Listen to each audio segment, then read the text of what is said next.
complètement immunisé contre le tétanos et immunisé également contre certaines infections. Or, la question que je me pose toujours, que font les Africains alors qu'ils ont des valeurs comme celle-ci?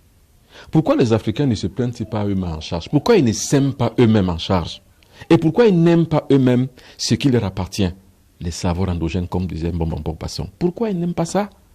Voilà donc un breuvage et un isolement de principes actifs avec nos savoirs endogènes. C'est pour ça qu'il faut prêcher par l'exemple. Moi, je prêche par l'exemple. Tout ce que je dis, je le montre et je le démontre. Et c'est justement ça.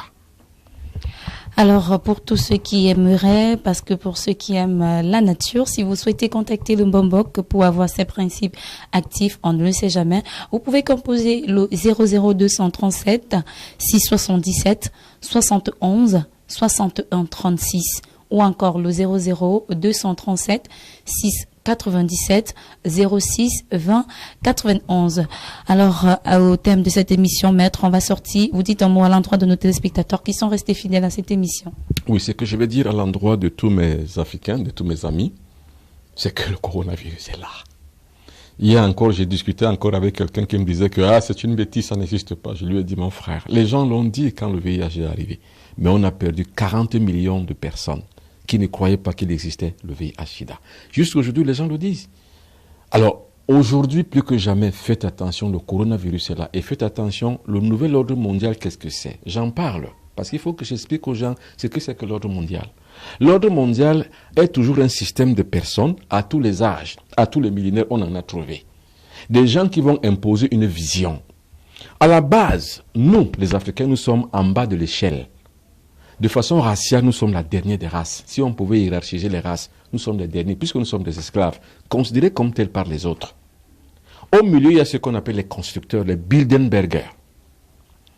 C'est-à-dire ceux qui rendent compte et ceux qui vont donner donc au chapeau, c'est-à-dire que ceux qui sont au sommet de la pyramide, qu'on appelle les Illuminati. C'est eux donc maintenant de concert avec les Bilderbergers qui ont pris effet sur nous, les pauvres qui sommes en bas. C'est pour ça que je dis que quand les Africains sont francs-maçons et sont rosicruciens, on ne leur donne rien. Pardonnez-moi, Madame Ketia, il faut que je le dise parce que l'heure est grave. En 2017, je faisais un séminaire à Paris. Il y a 2 Ivoiriens qui sont venus me voir, qui vivent en France, qui ont suivi tout le séminaire que j'ai fait pendant 3 jours. À la fin, ils me disent, Monsieur le Benoît Bitton, on te remercie beaucoup, nous sommes francs-maçons. Mais nous avons assisté pour voir exactement ce que vous faites. Ce que vous nous avez dit au cours de ce séminaire en 3 jours, on ne nous l'a jamais dit en 17 ans de pratique dans la franc-maçonnerie. Pourtant, nous payons toutes les cotisations tout le temps. Mais maintenant, nous les francs-maçons, nous te suivons. Si on voulait te tuer, on aurait te tué depuis longtemps. Mais nous pensons que tu as une valeur sûre. C'est pour ça qu'on ne t'a rien fait. Je lui ai dit, j'ai pas peur de mourir. Parce qu'en fait, la mort, c'est quoi? C'est une transition. Si vous me précipitez avant l'heure, je vais toujours me transiter. J'ai pas peur de ça. Mais ce que je dois vous dire est que sortez de là et écoutez ce que je vais vous dire. Donc voilà ce que je dis, que l'ordre mondial est dirigé par ce système pyramidal que je vous ai dit. Et qui sont à la tête? Ce sont les francs-maçons. Et il faut savoir que les francs-maçons, c'est pour l'héritage. On ne va pas dire des blancs, mais l'héritage du système de la puissance impérialistique occidentale. C'est eux, cette catégorie de personnes qui ont conçu l'Europe. C'est eux qui ont conçu la France, la Grande-Bretagne et partout, c'est les francs-maçons qui sont derrière toutes les inventions, parce qu'ils ont atteint le génie de l'invention. C'est pour ça que je dis que nous aussi on peut faire comme eux.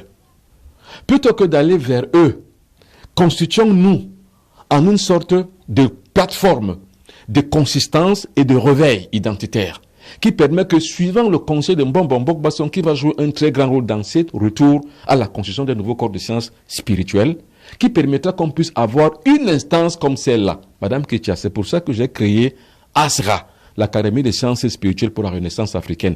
Et c'est pour ça que je suis en train de faire un temple de recherche panafricaniste, spirituel et mystique au Bénin, à Kouenou, à 150 km de Cotonou. C'est pour ça que je le fais. Je ne dis pas que des paroles en l'air, je le dis, je le fais. Et comme je leur ai dit que comme vous êtes africain, dès que j'arrive en Afrique, je vais le faire. Et je vous prends à témoin que vous serez les premiers qui serez donc admis dans cette loge. Parce qu'il faut une loge spirituelle africaine. Il ne faut pas que les loges soient simplement de gueule. de bouche. Il faut que les loges soient calquées sur le modèle des temples égyptiens. C'est ce que je suis en train de faire.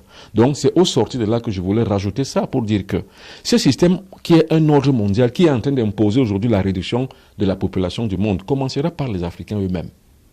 C'est des Africains qui en subiront le lourd tribut. Pour cela, il faut donc qu'on se réunisse tous, on soit tous soudés. Et c'est pour ça que je donne ces conseils, afin que les uns et les autres puissent se mettre ensemble en ordre de bataille, qu'ils ne se perdent pas. Parce que même les médicaments que vous allez prendre seront souillés bientôt. Qu'est-ce qu'il faut donc faire? Même, regarde, dernièrement, madame, c'est important, je sais que votre émission est terminée, mais c'est important que je le dise. J'ai lu dernièrement que la Chine a envoyé 2 millions de masques aux Africains, mais les Africains sont malades. Comment c'est les autres qui vous envoient même les masques respiratoires? Vous ne pouvez pas créer même les masques, c'est la Chine qui envoie. Mais nous sommes des malades. Nous sommes des cons. Moi, je croyais que quand je travaillais à Afrique Média, je croyais que Afrique Média était une institution de pouvoir réveiller ces choses. Mais j'ai compris que l'Afrique Média, ce n'est que pour dénoncer ce que nous savons déjà. Qui ne sait pas que la France a colonisé les pays africains? On va même dire que la France n'a pas colonisé l'Afrique, que la France n'est que le tuteur de l'Afrique. Mais on s'en fout, c'est la même chose. Le Cameroun appartient, comme le Bénin, comme les autres pays, comme le Togo, appartient au ministère de la Coopération. Donc le Cameroun est une colonie française. C'est la France qui dicte ses lois en Côte d'Ivoire, au Gabon, au Cameroun, en Centrafrique, au Tchad, dans tous les pays francophones. C'est la France. Vous ne pouvez rien, même si vous bavardez n'importe comment, vous ne pouvez rien. Le franc CFA, vous ne le changerez jamais. Dites ce que vous voulez. Vous ne pourrez pas, puisque vous n'êtes pas fort. Le monde fonctionne comme ça. Pas avec les émotifs, mais avec les forts. Les panafricanistes sur Afrique Média sont émotifs. Et ça se limite à l'émotion, puisqu'ils ne pratiquent rien. Voilà le coronavirus. Qu'est-ce qu'ils pratiquent? Rien. Ils vont réveiller quelle conscience là, Afrique Média, aujourd'hui? Je n'en ai pas contre Afrique Média. Je suis parti parce que j'ai compris le poteau rose, j'ai compris la supercherie. Où vous devez faire une émission, on vous impose ce que vous devrez dire. Donc ces gens qui parlent sur cette chaîne de chaîne, on leur dit ce qu'ils doivent dire. Vous ne dites pas ça, vous n'êtes plus invités demain. Et ils ne sont pas salariés, ils ne sont même pas payés. Voilà le truc, voilà le deal. Donc je me dis, voilà une chaîne qui noie les Africains dans une espèce de religion du dimanche, où on ne leur raconte que c'est les autres qui sont responsables de leurs maux. Alors que c'est faux. C'est les Africains qui sont eux-mêmes responsables de leurs maux. Je l'ai toujours dit ici, c'est les Africains qui vendent d'autres Africains.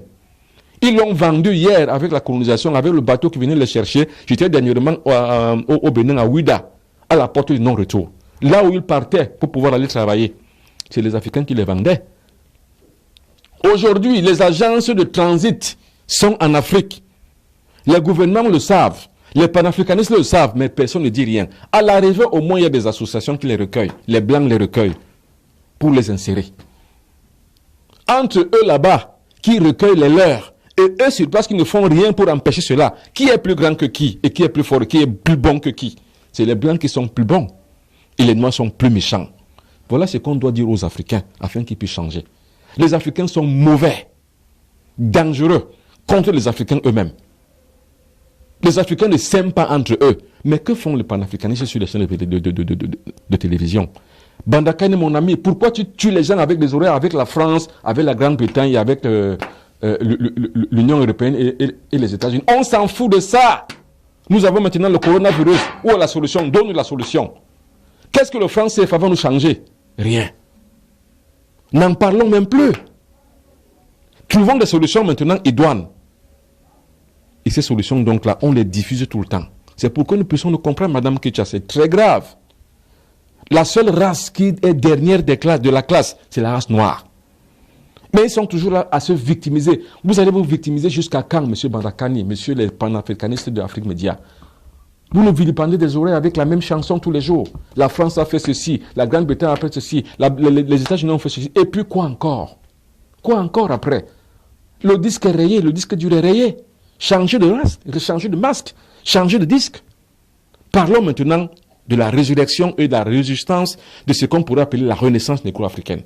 Qu'est-ce qu'on doit faire? Par où doit-on commencer? Voilà la question. On n'est pas prêt. Coronavirus, merci.